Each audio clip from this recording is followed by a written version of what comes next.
नमस्कार दोस्तों, आज की हमारी कहानी है राधा कृष्ण जी का प्रेम। सही अर्थों में प्रेम क्या है, ये हम राधा कृष्ण जी के प्रेम से जान सकते हैं।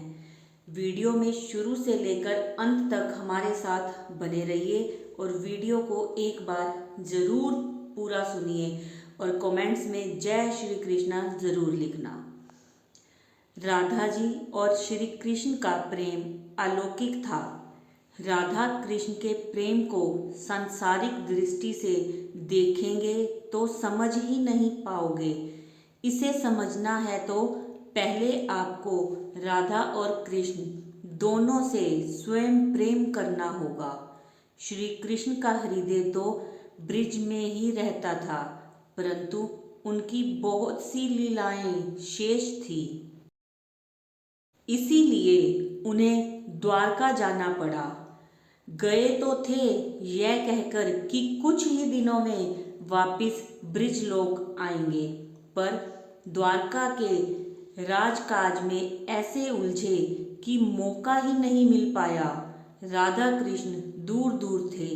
गोपाल अब राजा बन गए थे। स्वाभाविक है कि राजकाज के लिए समय देना ही पड़ता है। स्वयं भगवान ही जिन्हें राजा के रूप में मिल गए हों, उनकी प्रसन्नता की कोई सीमा नहीं होगी। द्वारकावासी दिन भर उन्हें घेरे रहते। जो एक बार दर्शन कर लेता वह तो जाने का नाम नहीं लेता, बार बार आता। प्रभु मना कैसे करें और क्यों करें। ब्रिज से दूर श्री कृष्ण हमेशा अकेलापन महसूस करते। उन्हें गोकुल और ब्रिज हमेशा याद आता। जिस भी ब्रिजवासी के मन में अपने लल्ला से मिलने की तीव्र इच्छा होती, श्री कृष्ण उसे स्वप्न में दर्शन दे देते। स्वप्न में आते तो उलाना मिलता, इतने दिनों से क्यों नहीं आए। यही सिलसिला था। भक्त और भगवान वैसे तो दूर दूर थे, फिर भी स्वप्न में ही दर्शन हो जाएं तो ऐसे भाग्य को कोई कैसे ना सराहे। श्री कृष्ण से वीर से सबसे ज़्यादा व्याकुल तो राधा जी थी। राधा और कृष्ण मिलकर राधे कृष्ण होते हैं, पर दोनों भौतिक रूप से दूर थे। एक दिन की बात है, राधा जी सखियों संग कहीं बैठी थी। अचानक एक सखी की नज़र राधा जी के पैर पर पड़ गई। पैर में एक घाव से खून बह रहा था। राधा जी के पैर में चोट लगी है, घाव से खून बह रहा है। सभी चिंतित हो गए कि उन्हें यह चोट लगी कैसे। लगी भी तो किसी को पता क्यों नहीं चला। सबने राधा जी से पूछा कि यह चोट कैसे लगी। राधा जी ने बात टालनी चाही। अब यह तो इंसानी प्रवृत्ति है। आप जिस बात को जितना टालोगे, लोग उसे उतना ही पूछेंगे। राधा जी ने कहा, एक पुराना घाव है, वैसे कोई खास बात है नहीं, चिंता ना करो, सूख जाएगा। सखी ने पलटकर पूछ लिया, पुराना कैसे माने, इसमें से तो खून बह रहा है। यदि पुराना है तो अब तक सूखा क्यों नहीं। यह घाव कैसे लगा, कब लगा, क्या उपचार कर रही हो। जख्म नहीं भर रहा, कहीं कोई दूसरा रोग ना हो जाए। एक के बाद एक राधा जी से सखियों ने प्रश्न की झड़ी लगा दी। उन्हें क्या पता, जिन राधा जी की कृपा से सबके घाव भरते हैं, उन्हें भयंकर रोग भला क्यों होगा। राधा जी समझ गई कि अगर उत्तर नहीं दिया तो यह प्रश्न प्रतिदिन होगा, इसीलिए कुछ ना कुछ कह के पीछा छुड़ा लिया जाए, उसी में भला है। राधा जी बोली, एक दिन मैंने खेल खेल में कन्हैया की बांसुरी छीन ली। वह अपनी बांसुरी लेने मेरे पीछे दौड़े। बांसुरी की छीना झपटी में अचानक उनके पैर का नाखून मेरे पाँव में लग गया। यह घाव उसी चोट से बना है। राधा जी ने गोपियों को बहलाने का प्रयास तो किया पर सफल नहीं रही। किसी ने भी उनकी इस बात पर विश्वास न किया। प्रश्नों से भाग रही थी। अब पलटकर फिर से प्रश्न शुरू हो गए। सखियों ने पूछा, यदि ये घाव कान्हा के पैरों के नाखून से हुआ तो अब तक सूखा क्यों नहीं? कान्हा को गए तो कई बरस हो गए हैं। इतने में तो कोई भी घाव सूख जाए। देखो, कुछ छुपाओ मत, हमसे छुपा नहीं सकोगी। आज नहीं तो कल पता तो चल ही जाएगा, सो अच्छा है कि आज ही बता दो। राधा जी समझ गई कि सखियों को आधी बात बताकर बहलाया नहीं जा सकता। वह तो अपने कन्हैया से आज ही रात स्वप्न में पूछ लेंगी। बात तो खुल ही जाएगी, इसीलिए बता ही देना चाहिए।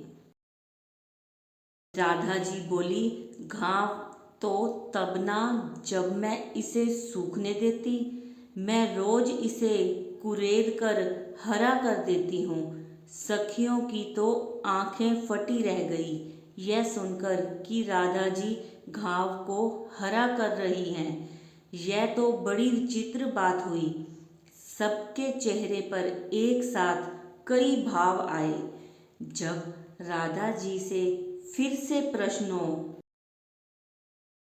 की झड़ी लगने वाली थी, इससे पहले कि कोई कुछ कहे, राधा जी ने ही बात पूरी कर दी। राधा जी थोड़े दुखी स्वर में बोली, कान्हा रोज सपने में आकर इस घाव का उपचार कर देते हैं। घाव के उपचार के लिए ही सही, कान्हा मेरे सपनों में तो आते हैं।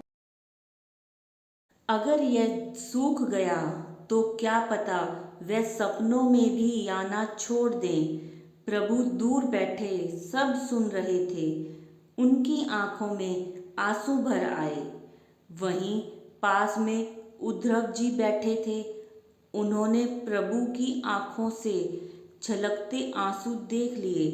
उद्धव जी हैरान परेशान हो गए। सबके आंसू दूर करने वाले श्री कृष्ण रो रहे हैं। यह क्या हो रहा है? कौन सा अनिष्ट देख लिया? कौन सा अनिष्ट घटित होने वाला है? उद्धव जी चाह तो नहीं रहे कि प्रभु के नितांत निजी बात में हस्तक्षेप करें, पर कौतूहल भी तो है। उद्धव जी स्वयं को रोक ही नहीं पाए। उन्होंने श्री कृष्ण से आंसुओं का कारण पूछ ही लिया। भगवान ने भी अपने सखा उद्धव से कुछ भी ना छुपाया, सारी बात साफ साफ बता दी। उद्धव को यकीन नहीं हुआ कि ब्रिजवासी श्री कृष्ण से इतना प्रेम करते हैं। भगवान नित उन्हें सपने में जाते हैं, उनके उल्हाने लेते हैं, उनका उपचार करते हैं। इतनी फुर्सत कहाँ है इन्हें? यह सब भाव उद्धव के मन में आ रहे थे। भगवान उद्धव की शंका ताड़ गए।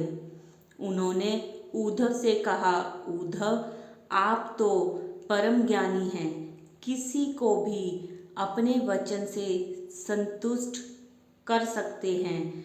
मेरे जाने से पहले आप एक बार ब्रिज हो आइए।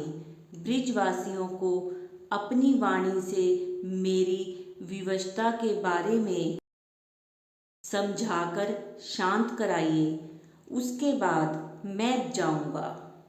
उद्धव ब्रिज गए। उन्हें गर्व था कि वह ज्ञानी हैं और किसी को भी अपनी बातों से समझा लेंगे। चिकनी चुपड़ी बातों से गोपियों को समझाने की कोशिश की। गोपियों ने इतनी खिंचाई की कि सारा ज्ञान धरा का धरा रह गया। गोपियों के मन भगवान के प्रति प्रेम देखकर वह स्तब्ध रह गए। द्वारका में श्री कृष्ण के आंसू देखकर जो शंका की थी उसके लिए बड़े लज्जित हुए। गोपियों ने श्री कृष्ण से अपने प्रेम भाव का जो वर्णन शुरू किया तो उद्धव की आंखें स्वयं झरझराकर बहने लगी। वह भाव विभोर हो गए। राधा और कृष्ण के बीच अलौकिक प्रेम को उद्धव ने तभी समझा। जय जय श्री राधे कृष्णा। तो ये हमारी राधा कृष्ण जी की प्रेम की कहानी थी। अगर आपको अच्छी लगी तो मेरे चैनल को सब्सक्राइब करें और मेरी वीडियो को शेयर करें। धन्यवाद।